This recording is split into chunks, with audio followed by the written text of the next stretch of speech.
This is the morning of day 35 of our JOGLE hike.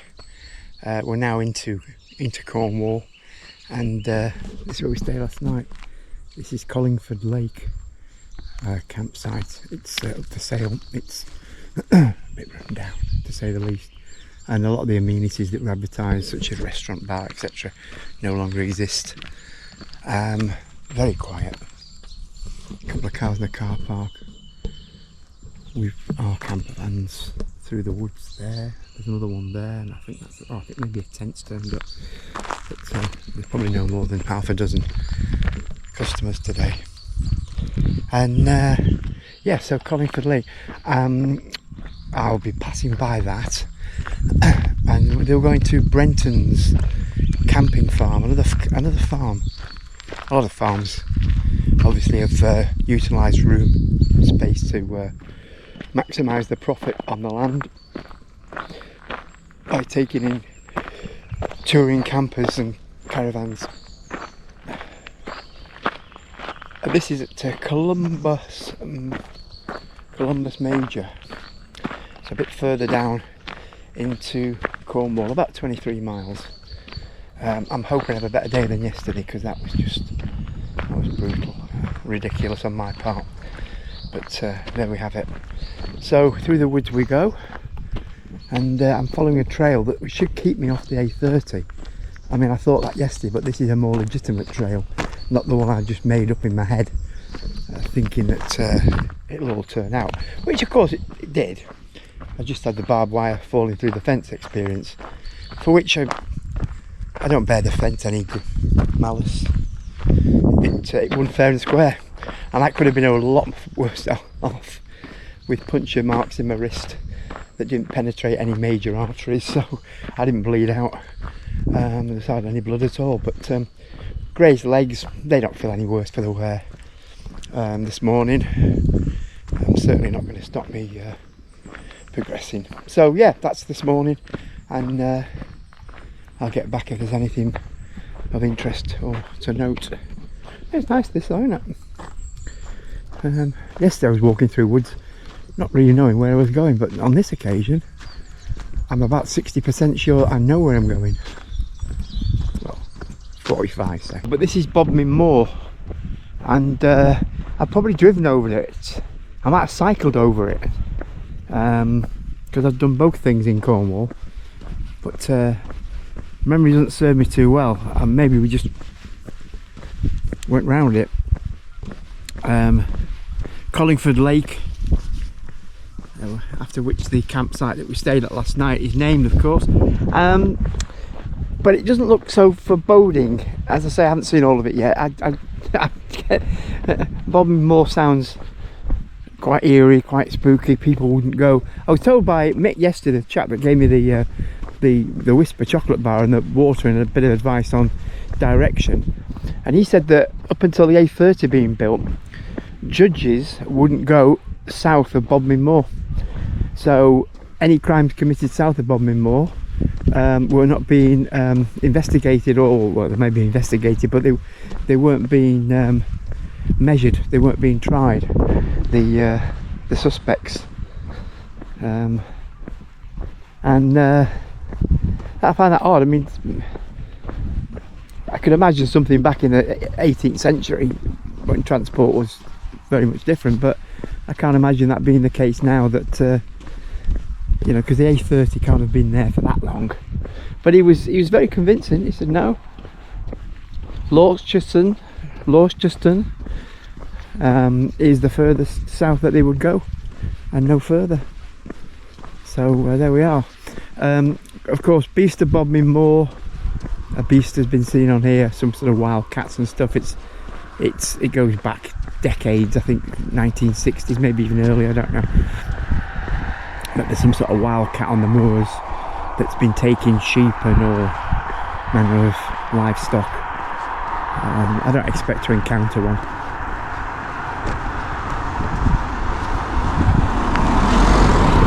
Though many years ago, coming on the edges of Epping Forest, and about 1996 it would have been, yeah, because I'm getting ready for Pennine Way. My son Aaron and I were having a walk out, a bit of a practice walk, and we came across, we could see it about 200 metres away, maybe a little less, I'm trying to remember, but clearly it was distinct in its outline that it was it wasn't a tabby cat, and it wasn't a lamb. And it was one of the very first things I ever googled, because yeah, the internet was about it in those days, and yeah, it was one of the very first things, and I checked it out, and it was a European lynx. You could tell by the twisted ears on it and the sort of size of it and everything, and yeah, probably less than 200 metres away, thinking about it, because it was quite clear, but it knew we were there, and it sort of waited, and we got closer, and it slinked off. It sort of, as we got approached, it sort of just slinked off into the wood, not to be seen again. So they do exist, these creatures, but I think they're quite shy.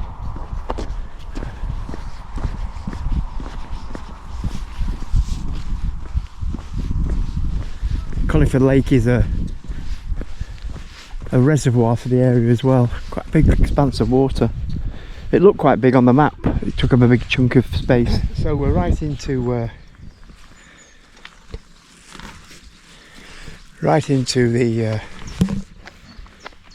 cow area now. Everything's looking fine. Everybody's happy. Big old horns on them, but they're used to people. You can see I'm going to do them no harm. And so we pass by. Always a little trepidation when you've got animals that are not quite sure what you're up to. But these all seem very nice, docile lot. Oh, here on Bodmin Moor.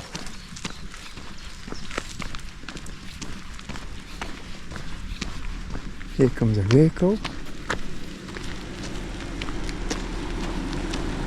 And a horse. Horses for you down there. Oh, lovely, thank you. Oh yes, so we've gone from the cattle, fabulous cattle, and look at these wonderful horses just drinking here.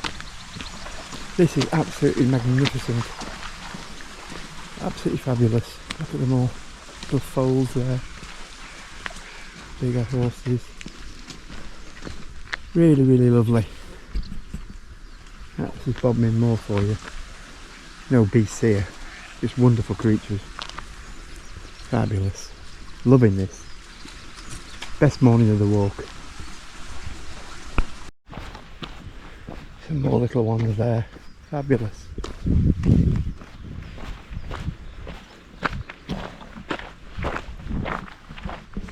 And the horses all mixed together.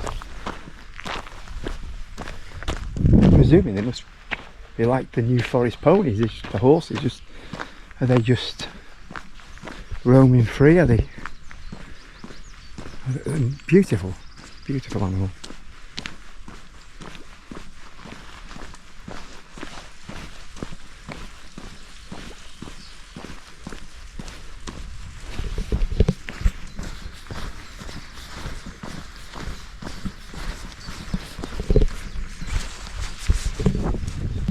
Fabulous scenery, and I've got it all to myself. 2 cars have passed me in the last hour that I've been on this this stretch over Bodmin Moor, past the cattle and the horses all mixed up. There's one I should have filmed it. I always think about these things too late. I'll never make a cameraman. Yeah, there was one solitary Highland cow. I think that was the breed. It looked like it, like a cockapoo, like a doodle with horns. Just all I could see was his head sticking out from a bush, and he was watching me as I walked along this lane, and he watched me, and as I passed by he sort of strained his neck to make sure I was going by. He had a good nosy at me, and then he put his head down again and he was gone. But it was it was a funny sight just to see the the head of the cow just through the bushes, through the vegetation. So I think I'm pretty sure this is taking me to Bodmin itself, the town of Bodmin. And I don't think Bodmin Moor is that big. You know, it's something we've all heard the name, we've all repeated the name, but I don't think many people actually that I know of have been through it, and therefore I haven't got much of an expectation for it, but I'm enjoying every second of it at the moment.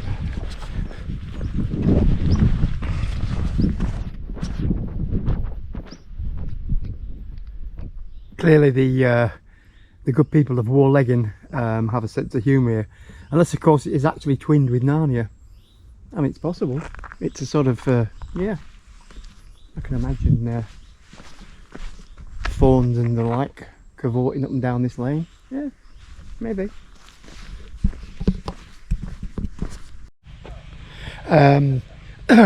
Thunderstorm started.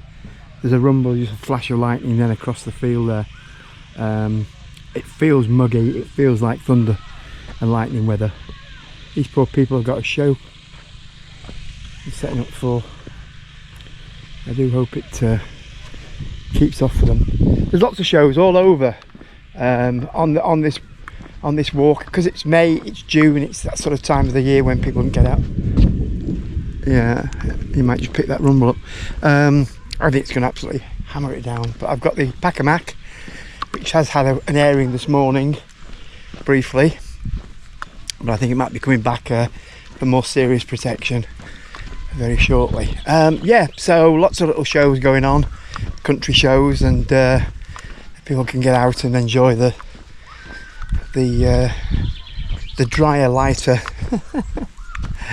summer weather, which we've had a lot of, to be fair, but I do suspect that it might catch a few people out today. The rain has come belting down, and I'm back. I'm in the Pack-a-Mac here. I'm back in it. It's you've never seen anybody move so quick to get this on. It came down really heavily. No point having a Pack-a-Mac and getting wet through. So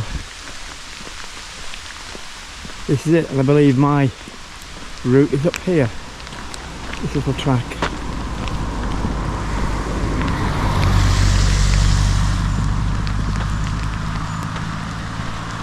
Across this track, which gets me off the road. Not that the road was particularly hazardous, it wasn't, but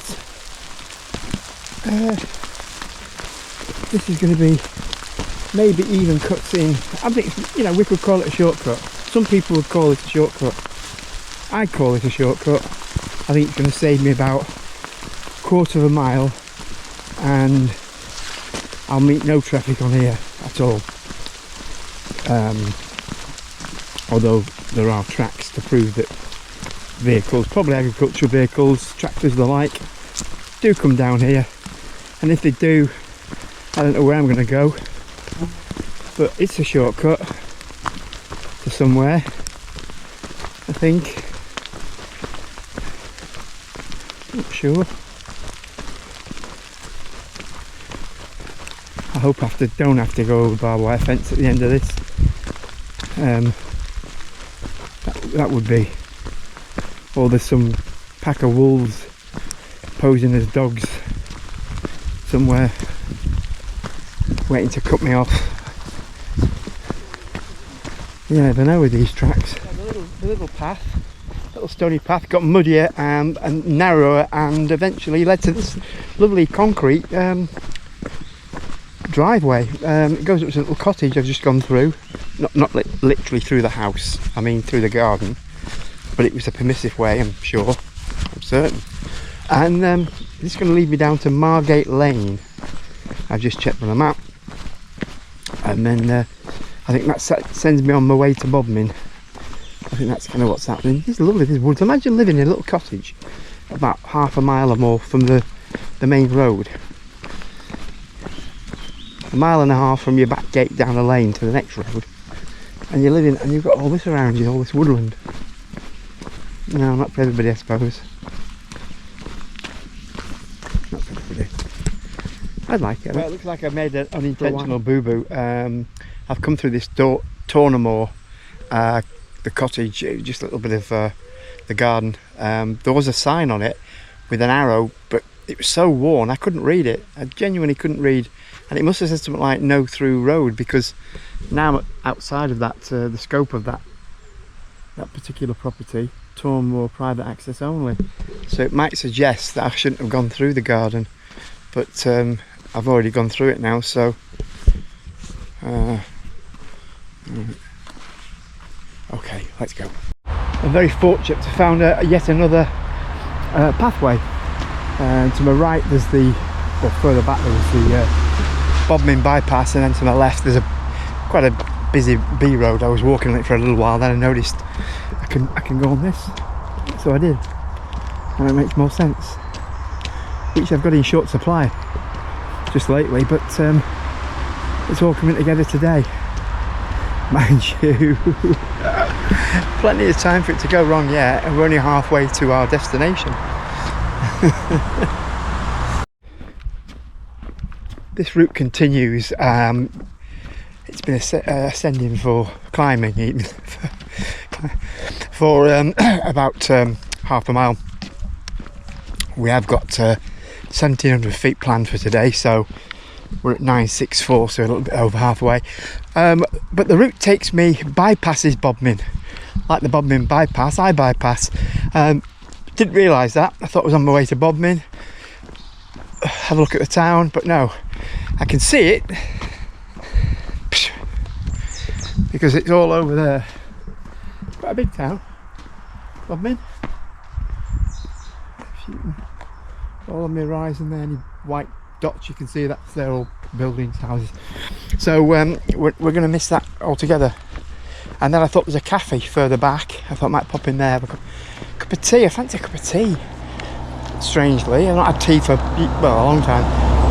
But it was actually the other side of the fence, and I didn't fancy walking a mile round it. So just continuing on now, just with water and a couple of energy bars, and see where that brings us in another hour. Fields, Bodmin. This straightforward day continues. It's I'm not sure what the name of this road is, but it's quiet. Coaches flew by, but on the whole it's quiet. Now I've got this path, but I think I'm coming off here soon. I'm going back under the A30, which is to my left. I can hear the traffic, but this one has been a doddle today. I mean, I may be speaking too soon because I've still got 7 miles to go, and you know, it often goes wrong in the later afternoon, but it's not even 2:30 and I'm just flying now towards the campsite at I think it's called Indian Queens or Columbus Major. That sounds about right.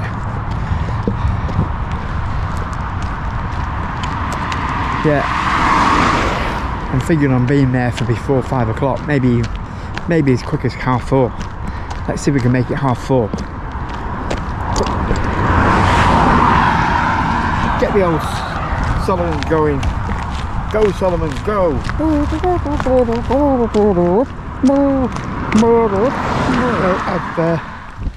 I've come off that road and back on one of these country tracks. This route that was plotted for me by, I've got to say, it wasn't really my doing.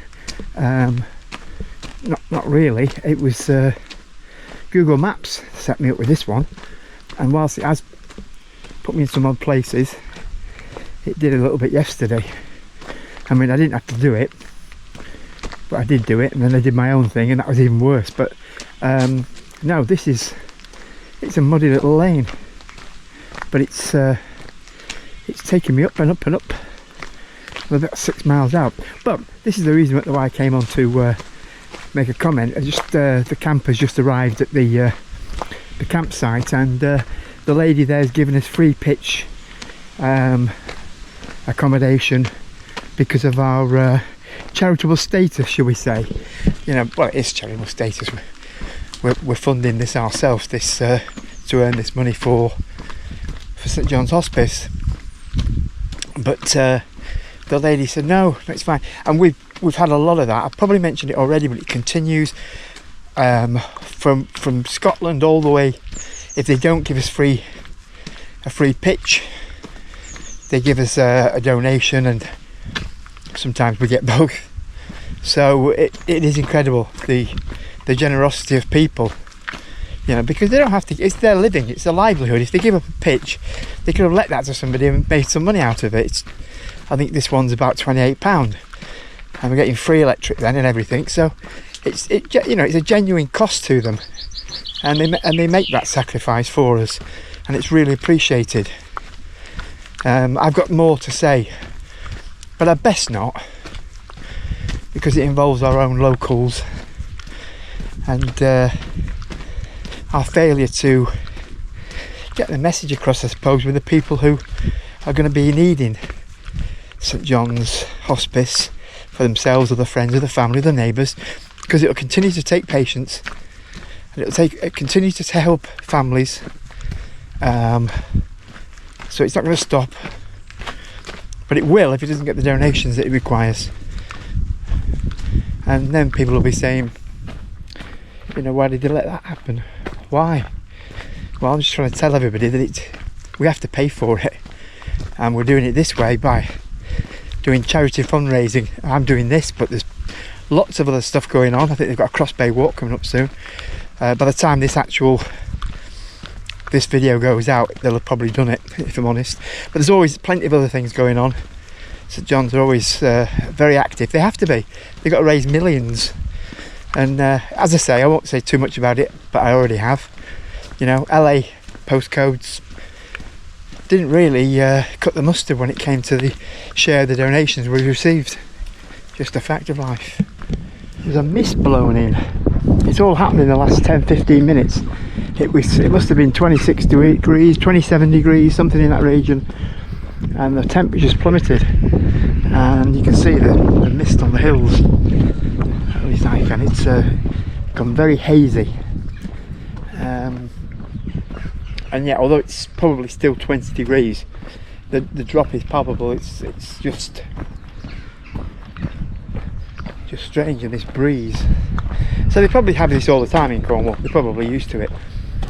I think in Scotland they call it a frit or something like that. You get the sea mist coming in, and we must have the sea all, you know, pretty close to us now wherever we are, because we're getting down towards the nitty gritty now, and it's you know, we're not there yet, but a couple of days time we'll be on Land's End, and there's sea to the north of us, sea to the south of us, and we're getting to the pointy bit of England.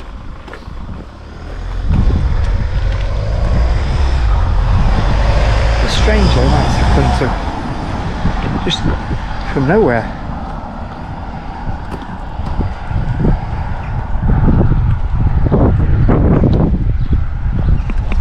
Now this has much more of a moor wilderness type of feeling than I had earlier when I was actually on Bodmin Moor. I might still be on it actually. I don't know how far it stretches. No, I'm probably off it by now. But this is a moor. It's somebody's moor. It's more. But yeah, because it's the wind there, you know, it's more atmospheric now, and the sky, no sunshine, all blotted out by this fret that has come in off the sea, and it just gives it more of a wilderness sort of. There's a vehicle here which sort of doesn't help my case, but if it wasn't here, when we go past it won't be there. Just look about, nobody. We'll get lost out here. Now this is where beasts could be. This is where beasts of Bodmin, this is where they'd be hanging out, I think. I think they'd be hanging out on those nice little hamlets and meadows that we pass by, you know, joining in the local fete. I can't see that. And it needs to be more this sort of thing, away from humans who can do its dastardly deeds without being spotted. But I spotted a deer or a beast.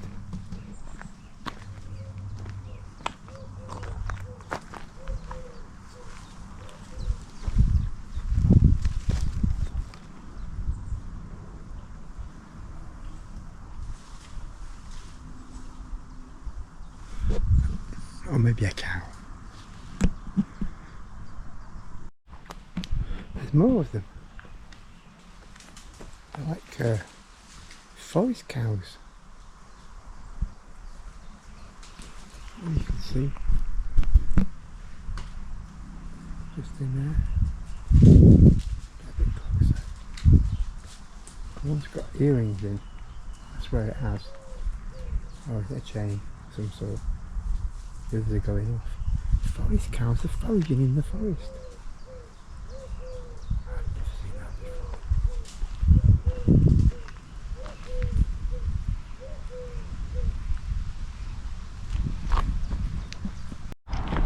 before. I'm taking a bit of a chance here. It looks like this should lead all the way to the campsite, Brenton's campsite.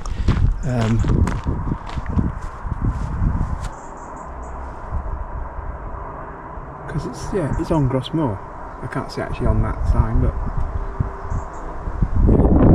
so we should better get to Indian Queen, yeah.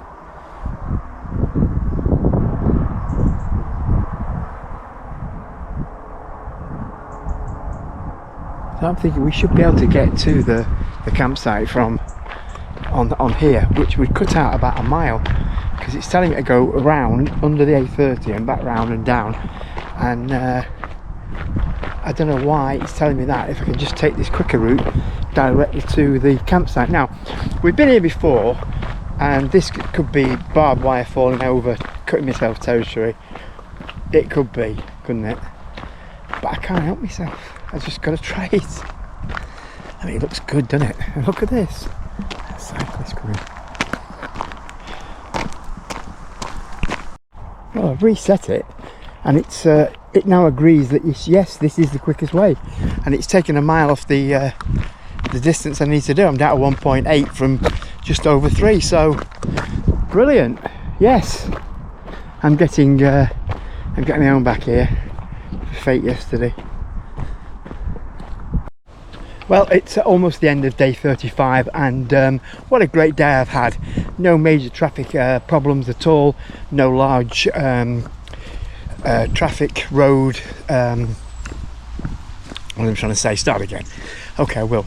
Yeah, I've not been on any major roads, so I've not been facing major HGVs, etc. A few cars on lanes similar to this, 1 or 2, nothing to worry about.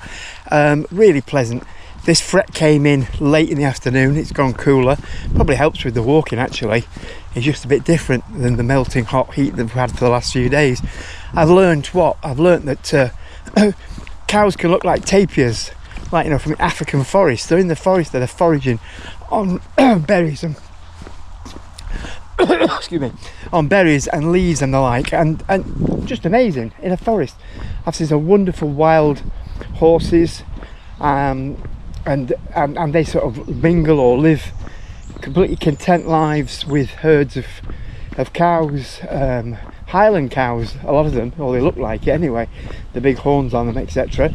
That was a lovely surprise this morning on Bodmin Moor.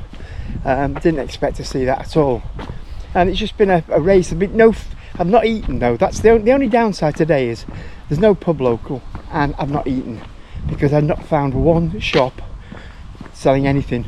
Nothing, not a single business in the time I've been crossing Bodmin Moor and then down into the other places that we visited, the little villages and stuff. None of them seem to have a shop or a pub or anything. Not to worry, I'm virtually here now on day 35 camping. We've got tomorrow to go, and then Monday we will, I always say, hopefully, if it all goes well, we'll be walking into Land's End on Monday. That's just 2 days away.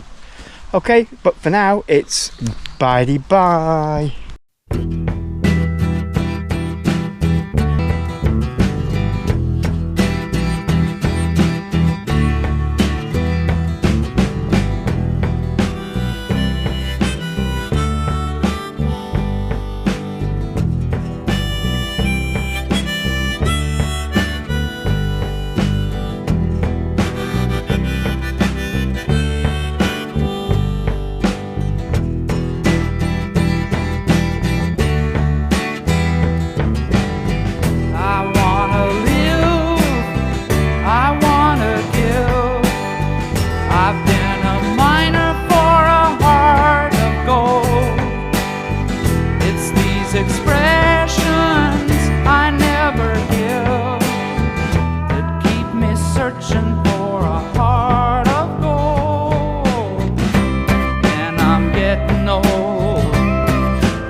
the ocean for a heart of gold. I've been in my mind, it's such a fine line that keeps me searching.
Yeah, are you emotional?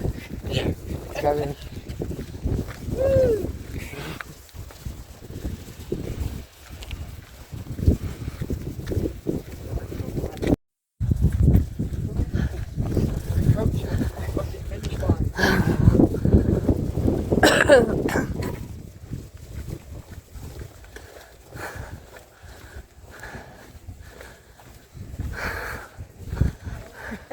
Yay! Hooray! I don't the balloons. Yeah, do it. Well done.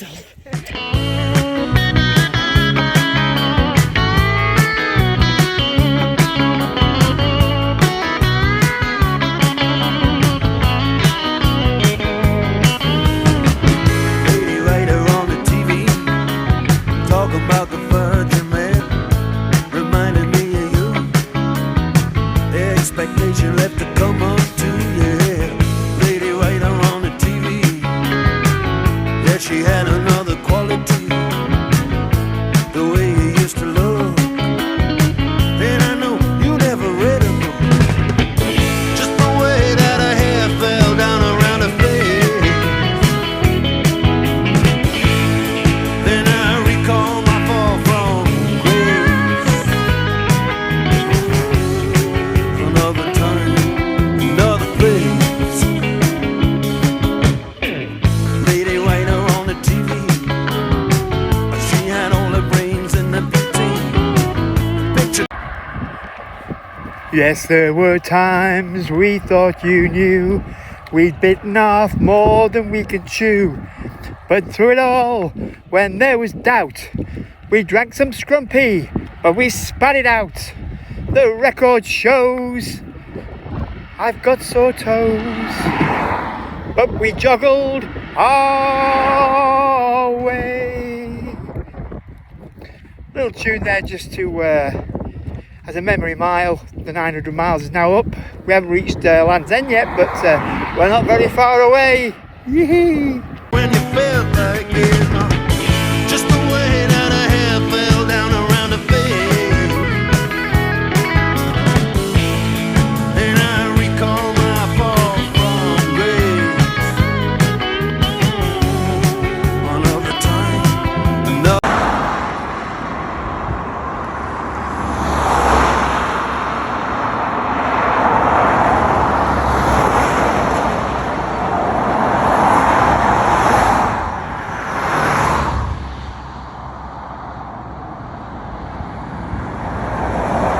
She had all her brains in the picture does not fit. You talked to me when you felt like it, just the way that her hair fell down around her face. And I recall my fall from grace. Another time, another place. Yes, and you're a joy.